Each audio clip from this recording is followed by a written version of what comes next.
Patuloy na binabantayan ng Armed Forces of the Philippines ang mga impormasyong lumalabas sa social media at iba pang ulat kaugnay ng umano'y planong panggugulo sa darating na June 12 kasabay ng paggunita sa Araw ng Kalayaan. Ayon kay AFP Chief of Staff General Romeo Browner Jr., seryoso nilang tinatrato ang lahat ng impormasyon at ulat na may kaugnayan sa usapin ng seguridad. Well, we heard about these reports.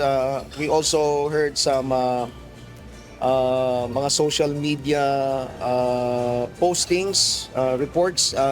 So tinitignan po natin lahat ito because siniseryoso po natin yung mga ganitong banta, yung mga reports na ganito.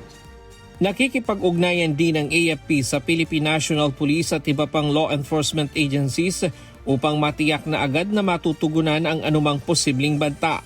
Sa kabila ng mga kumakalat na impormasyon, sinabi ni General Browner na walang natutukoy na kahina-hinalang aktibidad mula sa loob ng militar.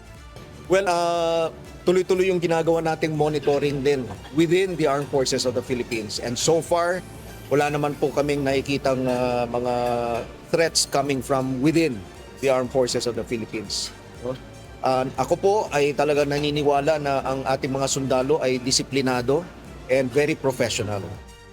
Ayon pa sa AFP Chief, maging ang mga commander sa iba't ibang panig ng bansa ay wala ring namomonitor na banta sa seguridad sa loob ng kanilang hanay. Samantala, umapila si Browner laban sa paggamit ng mga larawan ng AFP at ng kanyang imahe sa mga online posts na nanghihikayat sa publiko na lumahok sa mga kilos protesta sa darating na June 12. Nakakalungkot nga pati yung picture ko ginamit para manghikayat ng mga Pilipino na sumama sa mga rallies na mangyayari sa June 12 o kahit na anong mga rallies pa. No?